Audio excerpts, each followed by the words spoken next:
Sonic's 3 movie novel. It starts out with a paragraph of worthless narration that reminds you of what you already know. It says Sonic's at the family campsite of Tom and wants to prove he's the fastest thing there. Why does he think he needs to prove that? Like the second film confirmed, he's faking his confidence. As usual, anytime there's worthless narration or dialogue, I'll call it padding. And saying eventually means I skipped past boring padding. Sonic asks his friends if he's sure they want to race him. I mention this because it proves that after all of this time, they somehow took until now to race him. Somehow, Tails is confident enough to smirk and even consider that he might win a race with Sonic. Knuckles somehow never believed him that there's no family champion title. Combine this with him strangling Sonic last movie and just talking formally, and this is why it doesn't matter if something good's written to happen to him. Eventually Tom reassures his wife that a little sibling rivalry is healthy, but that fails to reassure her, so it was a waste of time. Why is this scene in the story? Why would I ever care about the race? The only thing worth mentioning in it is that somehow Tails and Knuckles get ahead of Sonic, even though Sonic's been faster than them since their first games. This is lame of Sonic, that's the problem. Eventually there's a point where Sonic thinks he's lost, but discovers Knuckles and Tails were just talking holograms. And instead of this being because they were kidnapped, he eventually sees party streamers and a big cake on his campsite. He eventually says the race was a distraction so Tom could throw a party for him. He refuses to admit that he fell for the distraction. This is part of why he couldn't care enough to acknowledge when good things happen to Sonic as good things anymore. He and Knuckles both are just objectively bad people whose roles as the heroes confuse people into thinking otherwise. He's eventually told it's the anniversary of the day he came to Earth. I don't care. The story keeps wasting my time until Maddie gets to enjoy a hug. And then it goes back to being boring. Tails and Tom and Maddie get to eat stuff they liked here. I've read that in the film, there's a part where their dog says he's jealous of Sonic because he stole attention away from the humans. So that was surprising.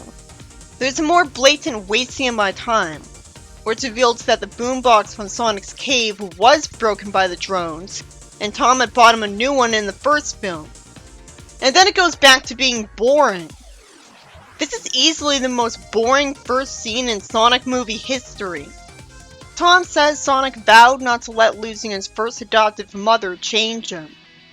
I don't know how he stands him if he wasn't giving him the benefit of the doubt that he's only the type to do mass theft and get someone a wedgie because he lost his mother and had to be alone so long as a result.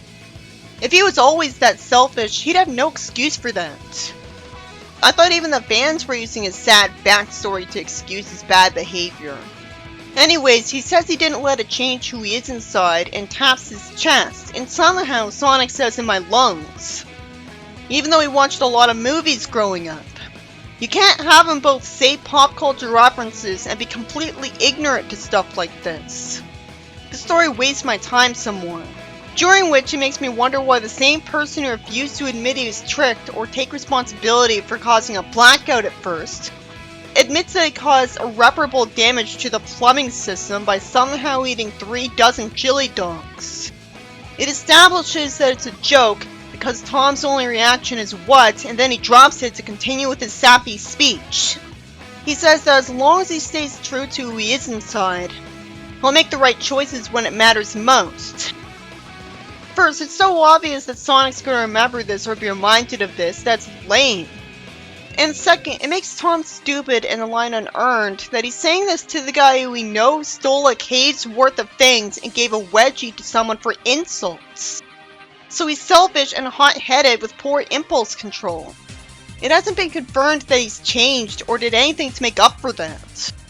I don't know why he would have been oblivious to the fact that running around that baseball field enough times when all electrical would have damaged it.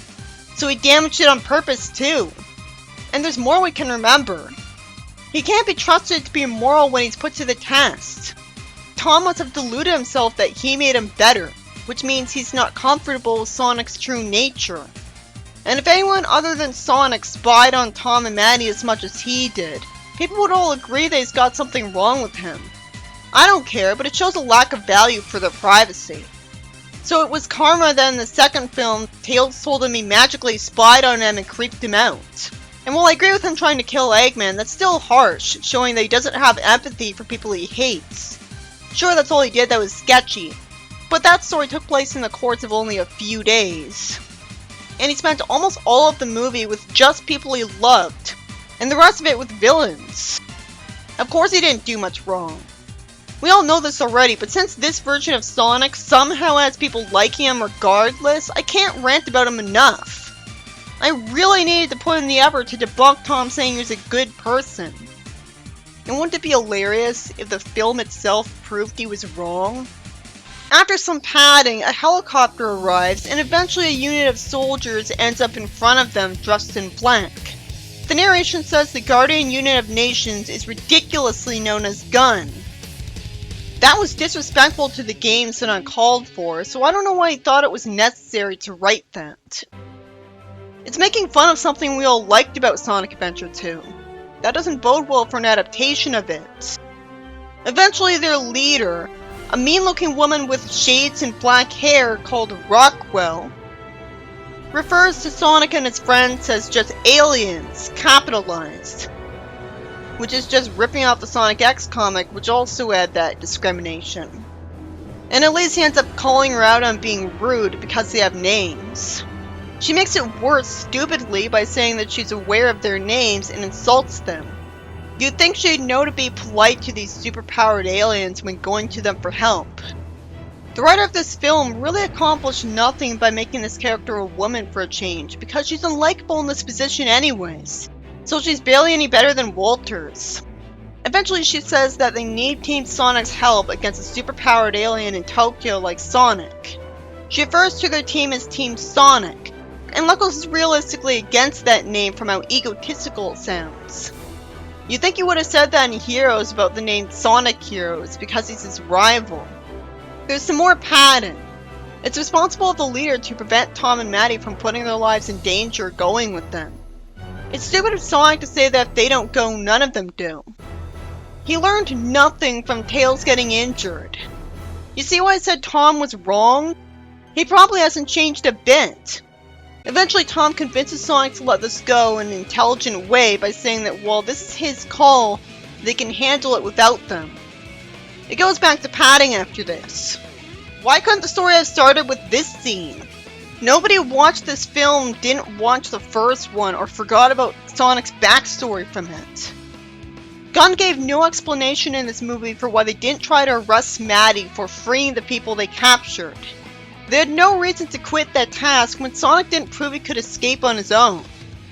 I shouldn't have to just assume it's because they think with the addition of Knuckles capturing them all is impossible, and trying to harass Tom and Maddie would just provoke them. Shadow's in Tokyo for no reason. Eventually, Shadow runs in a semicircle in front of the police line, and it says he wasn't moving as fast as normal because he doesn't have his roller skates. If it said rocket shoes as in his normal shoes, it would have made some sense. You mean he usually wore roller skates before? At least that's new, but why would that make him faster when it's the act of his legs moving that makes him so fast because of the magic he has? He splashes dirty gutter water over the police who were just doing their jobs when he could have kept running to leave them behind. So already he's needlessly mean in a surprisingly minor looking way like Sonic Boom's Eggman. SA2 never even stated he went out of his way to be a dick to innocent people. SA2 didn't get the chance to put him in the kind of situation where he'd prove he would do that. So maybe this is in character. But not showing him as a bully was better for creating a sympathetic future hero. And this misses what made him popular in favor of making him look like a one-dimensional jerk like most Sonic villains are. And I know it was written because he's angsty, but so what? We're gonna find out he has a sad backstory he's sad about anyways. There's no reason to lay it on thicker in an unsympathetic way.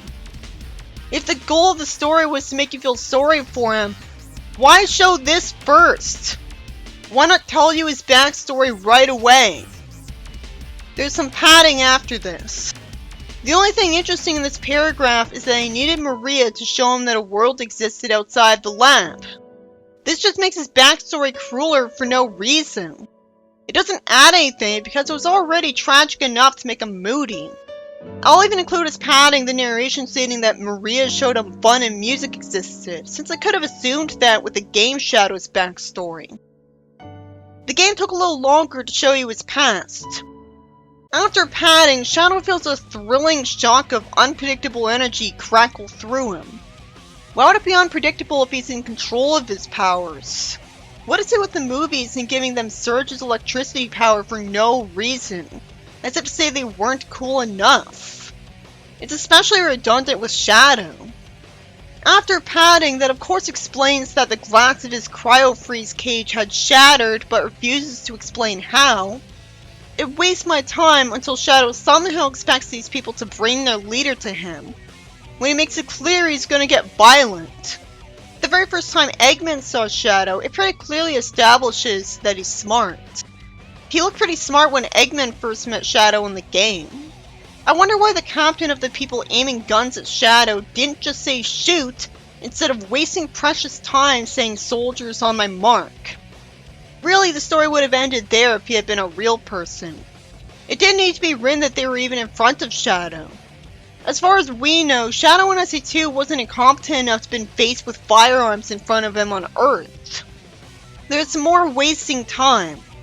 Instead of Shadow running away as he could easily do, he starts fighting the soldiers. Starting by pulling a rider off a cycle and throwing him into a soldier, and then he starts clubbing someone with a baton.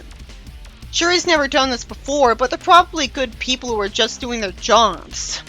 Already I don't care about him and think, too bleak, stopped caring. So I don't know why anyone could stand Shadow in this movie, let alone gush about him. It doesn't say good things about their character to like a character who was written to be a bully when the original wasn't, and take it till the end to change. They just don't really care that he's being a bully. Do they really care about his victims? It makes me wonder why someone would hate a bully character like Francis from Fairly Odd Parents, but not this guy. Francis has a cool outfit. Shadow looks cool. Are people so superficial that Shadow only has to sort of look like Shadow to like him? He's got two separate eyes, so that's a really low bar. Not hating or liking both this and that evil King Shadow is hypocritical if you claimed it was ever about Shadow. Eventually, Shadow raises an arm to the sky and gathers all the energy he could in his chest and says Chaos Control and freezes time without an emerald for the first time in the series. It makes sense to write a being called the Ultimate Life Form to be able to do that. And he moved from in front of the assault vehicle into the heart of its engine and then back again without getting hurt to make it explode. Why would he need to say Chaos Control to achieve this when he's got super speed already? And the ability to handle super speed is why Sonic can do stuff while perceiving stuff around him in slow motion. Eventually it ends up establishing that Team Sonic's in a jet on the way to Tokyo with Rockwell. And it does a lot of wasting my time in that scene. I at least like that Rockwell complains that this is the lowest moment in her career because she's an awful character so far, so she's suffering. But it's annoying that the only reason she says this is that she's around aliens.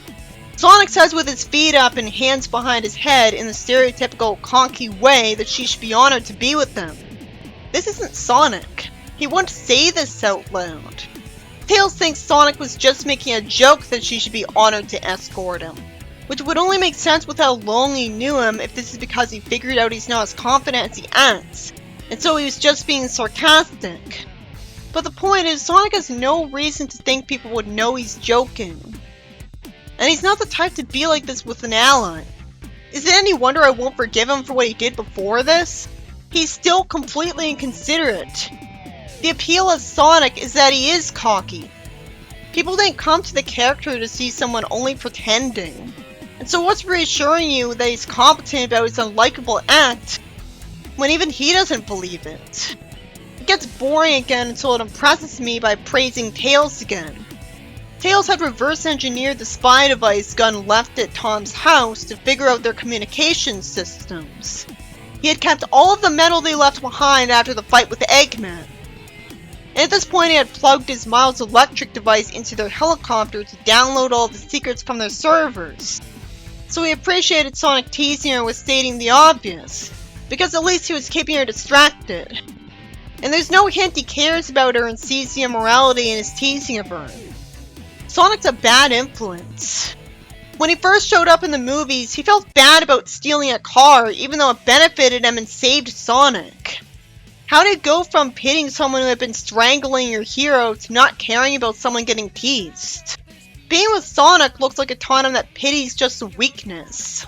Rockwell gets teased that she doesn't like them, and at least tells them not to take it personally because it's just that they're aliens. She says that she specifically doesn't trust Sonic.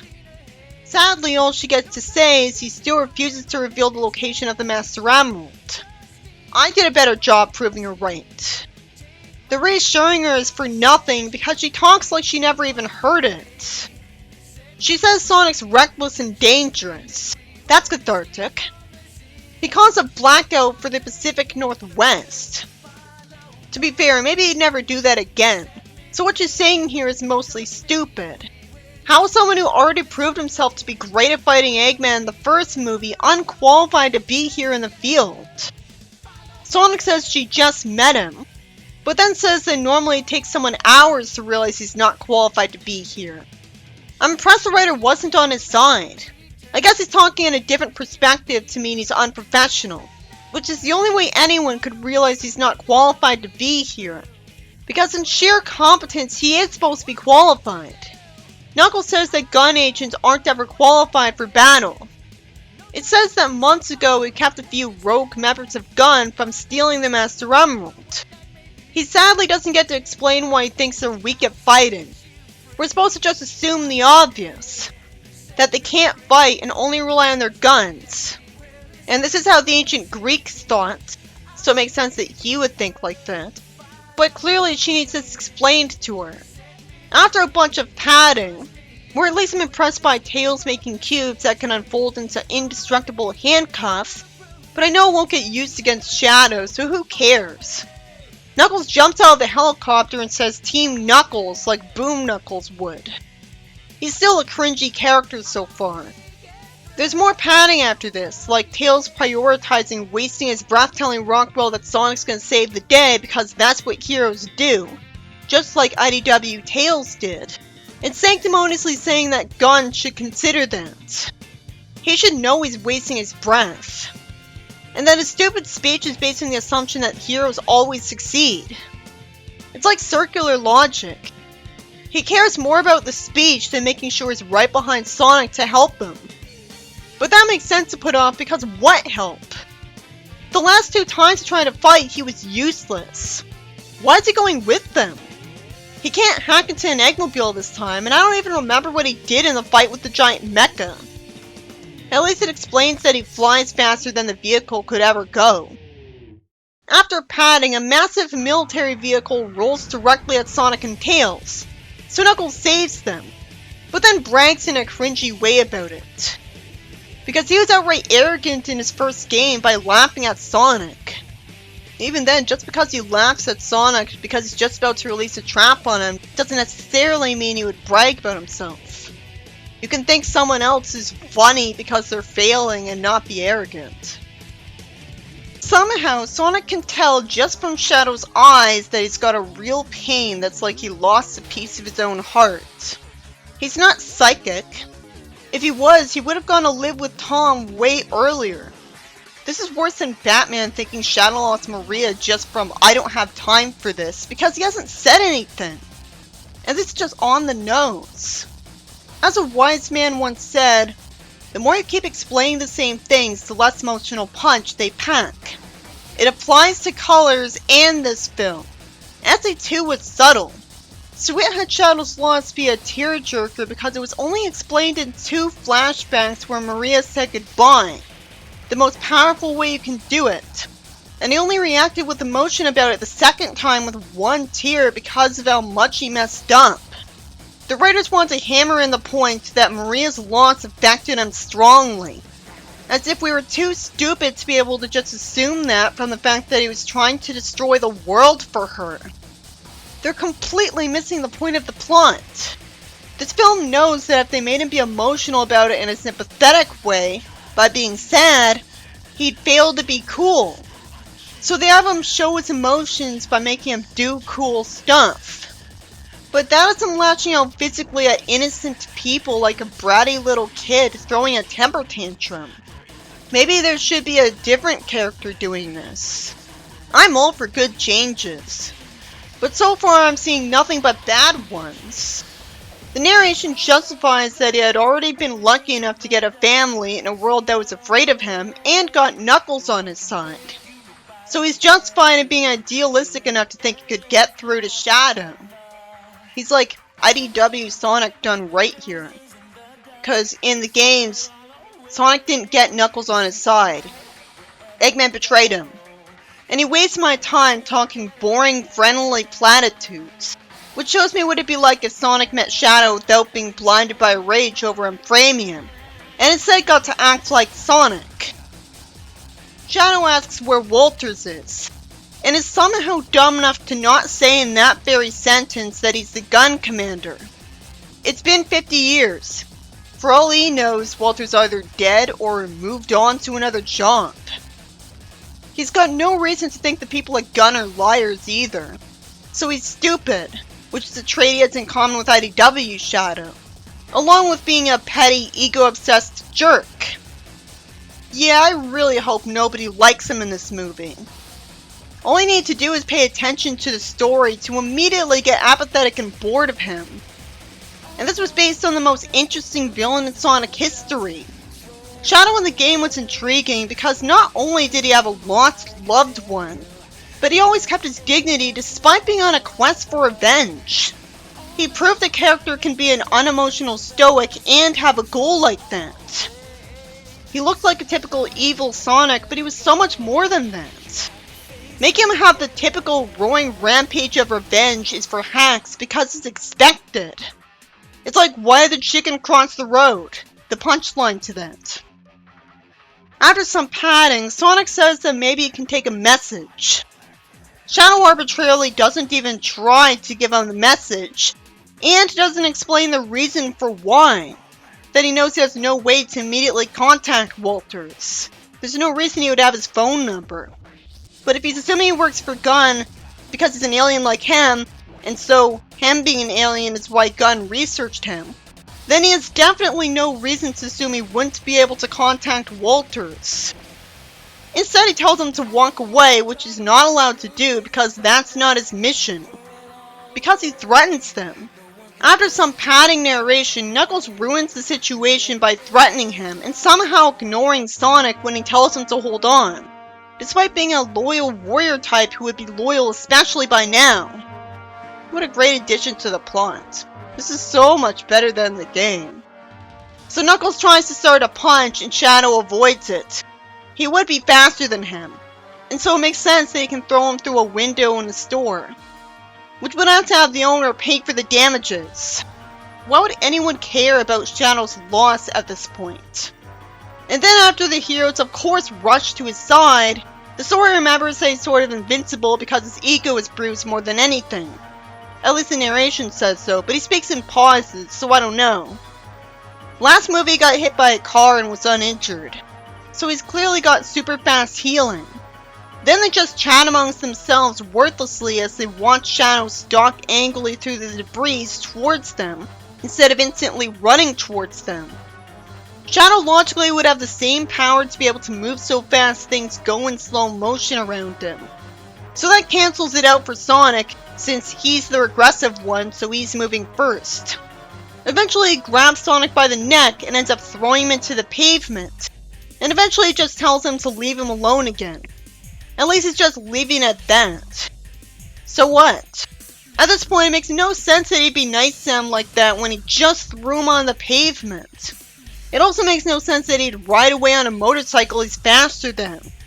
Tails lampshades that Sonic chasing him is a bad idea, but Sonic makes himself look stupid instead of simply saying that if he didn't, he'd fail his mission and get in trouble with a group that already hates him.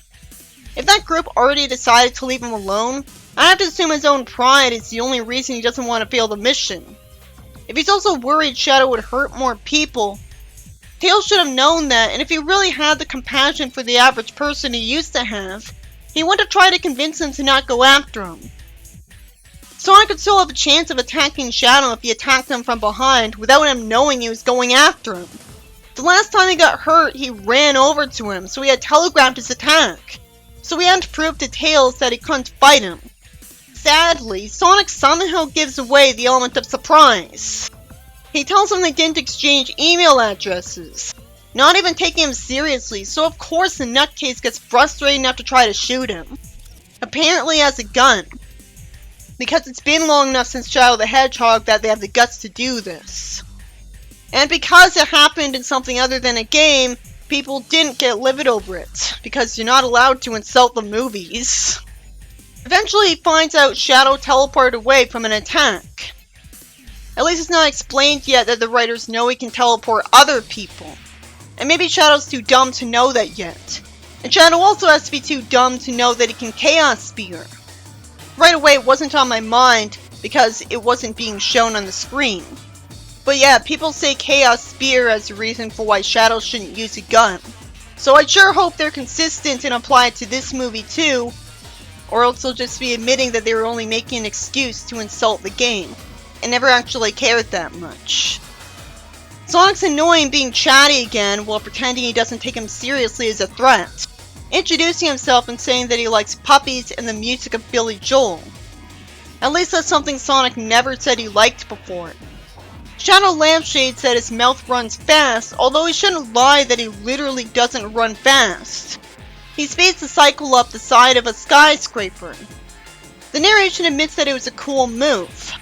I have to assume he's got the magical ability to make that bike able to do that instead of it simply running to the skyscraper and injuring him. Movie over. The story remembers Sonic can still run up buildings, so it wastes time after that with the predictable. At least it admits they're evenly matched, when I was worried it'd be nothing but Shadow smacking him around like a rag doll.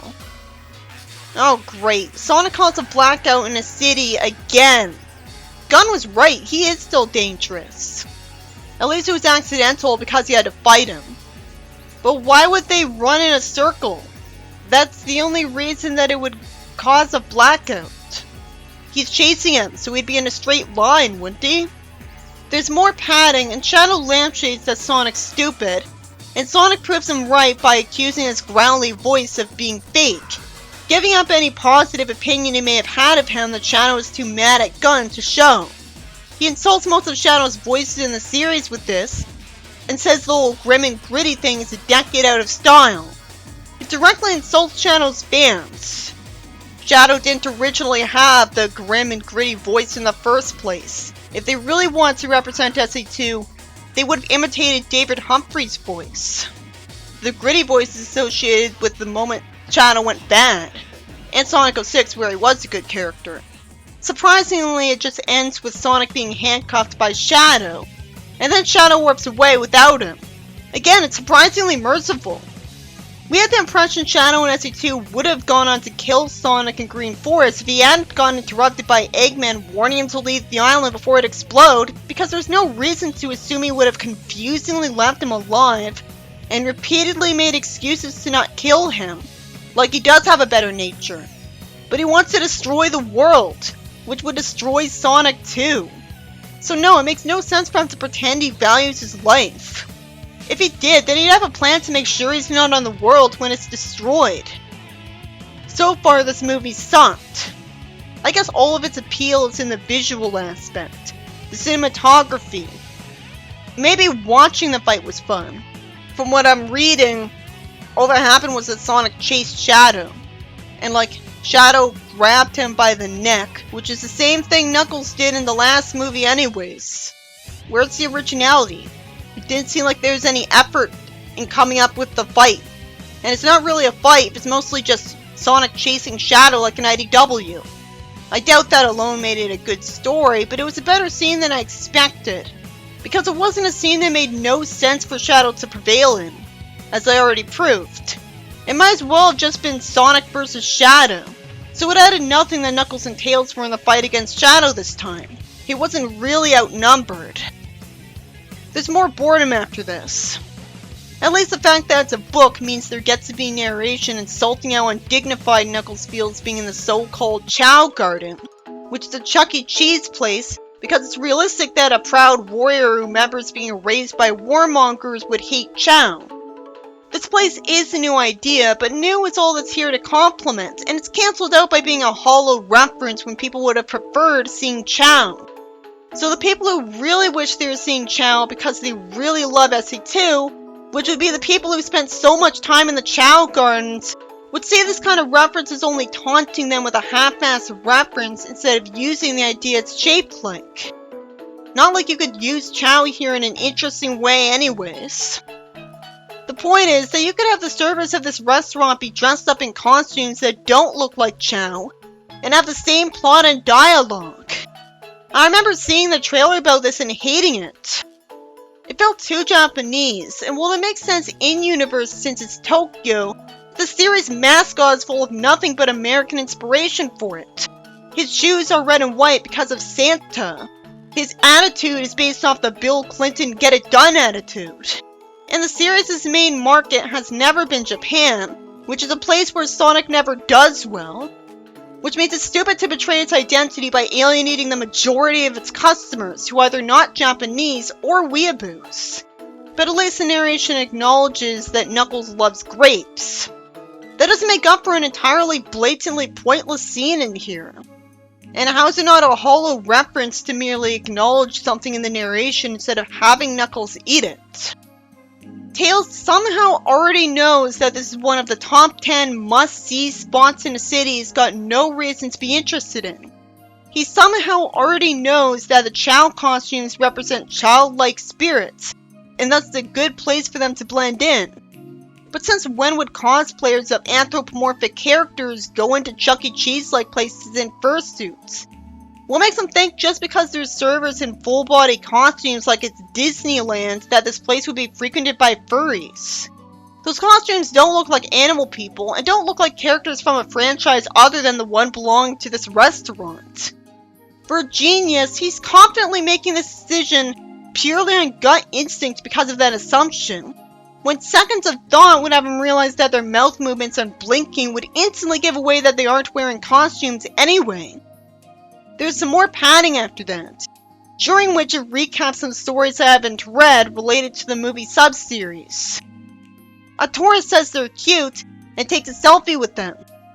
Well, it's good that the tourist enjoyed it, even if Knuckles didn't. Why would she think Knuckles was cute?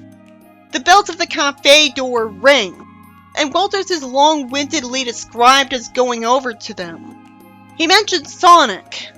And this is the first time the scene's revealed that Sonic was with them, because he was unusually silent. It makes sense that he'd be in so bad a mood that he wouldn't feel like talking. It bores me for a while as they just go over what they already know and bore me. People complained about Unleashed being very exposition heavy. How is this any better? Sonic says Shadow the Hedgehog's name is infringing on his copyright. Not take him seriously enough for a character like this. Maybe it was better to have Sonic just be totally serious about Shadow and SE2 if it meant avoiding annoying dialogue because he was acting normal. Instead, we got to see how cool Shadow really was because Sonic was taking him seriously.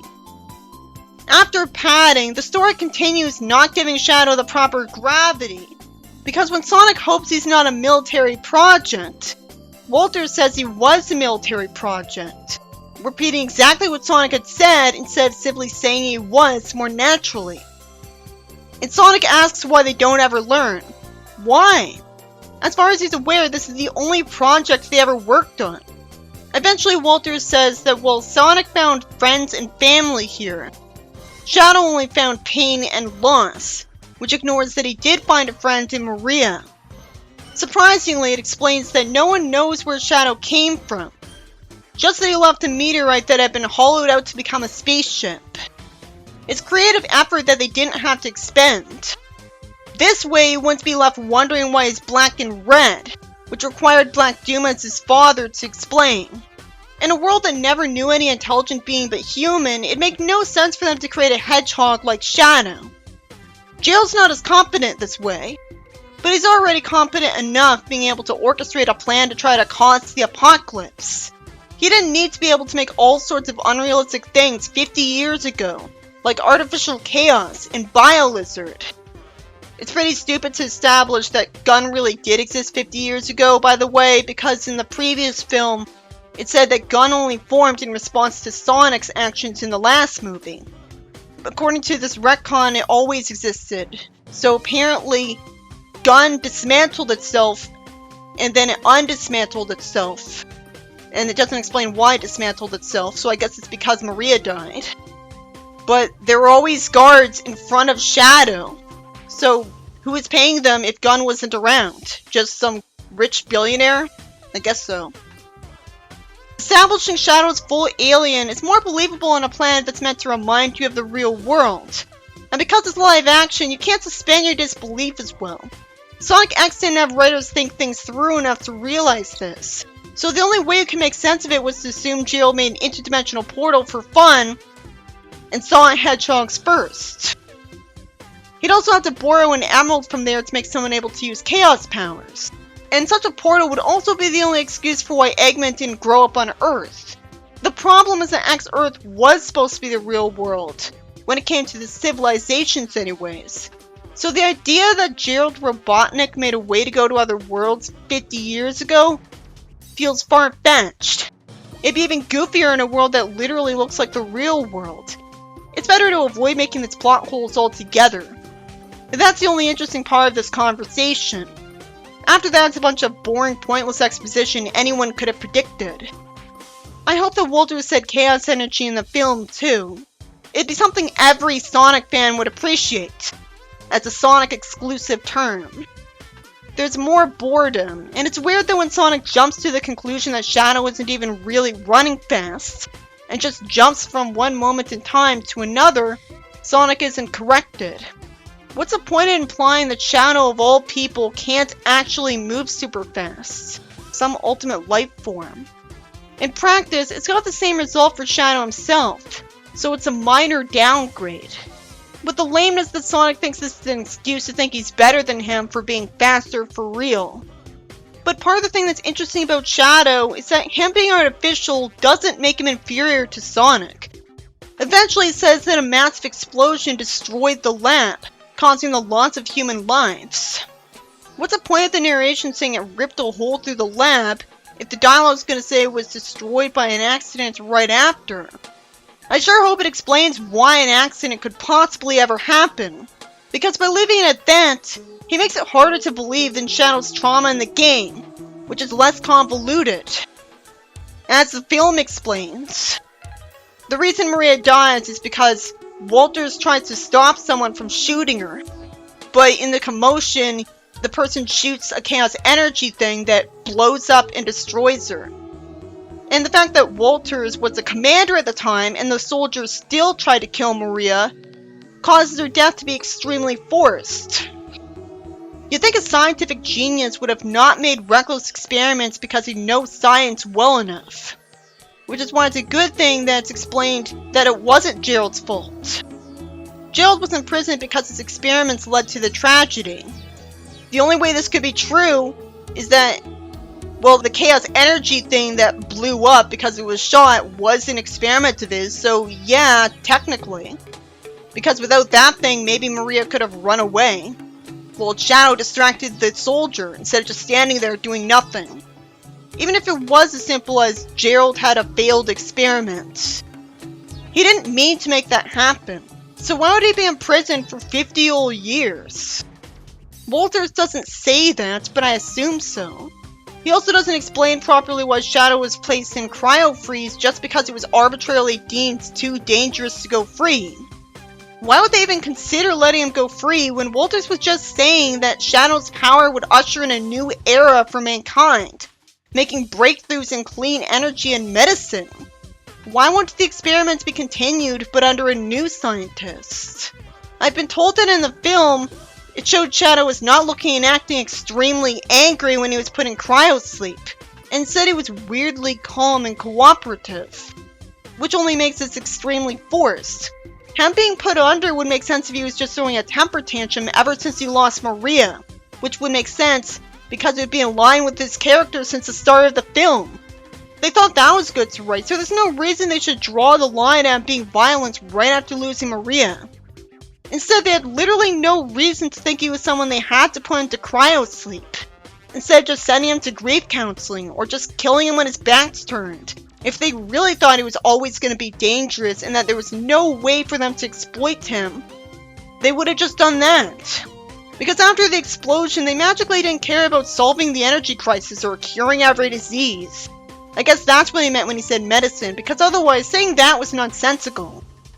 Walters didn't even mention Maria for some reason, just a vague multiple loss of life. You'd think that the entire point of his exposition to them would be to explain that Shadow made a best friend and then lost her, so that they'd understand him. If he wasn't going to be that honest with them, why did he even bother? All of this was useless information to them, and somehow they didn't point it out. You'd think he'd also say Maria had a terminal illness, which is the only reason she'd be there and not in a house, or school, or the beach. So since it's necessary for the story to make sense, it is bad to not outright explain it. After more padding, including Walter saying stuff I already knew, they all took until now somehow to figure out that the servers in Chow costumes were listening in. It's weird that the narration describes these humans as stuffed mascot creatures called Chow and creatures. It's like even the writer wanted them to actually be Chow, so he forgot they weren't. What did he think was going to happen when he had a discussion about top secret military organization information in a public place? This is so unorthodox. This is laughably kiddie. There's more padding after that. Walters would have been able to explain who he thinks Shadow's working with in time if he hadn't wasted his time saying, "and I think I know who." There's a lot of things he didn't have to say.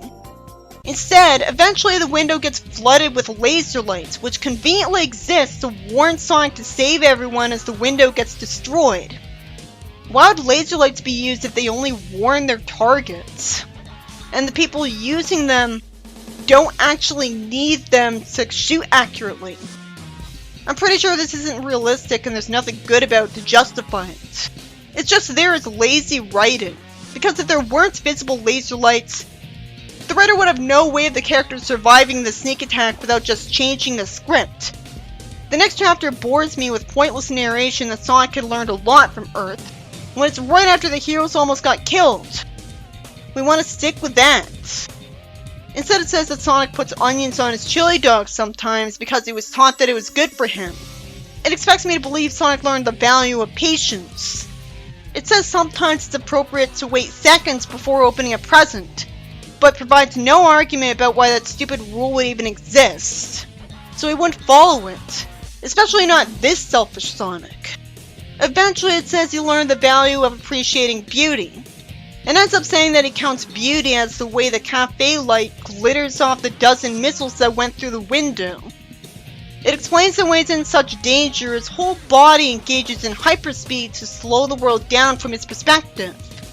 It doesn't explain why he didn't do that near Shadow, or more likely that he did, but Shadow did it too, so that didn't matter. Thankfully, the writer Lampshade says it's not the right time to appreciate the way the light hits the missiles. Yeah, Sonic's pretty crazy in this film. No other Sonic would have such skewed priorities, even for a second. This is clearly because of his sad backstory.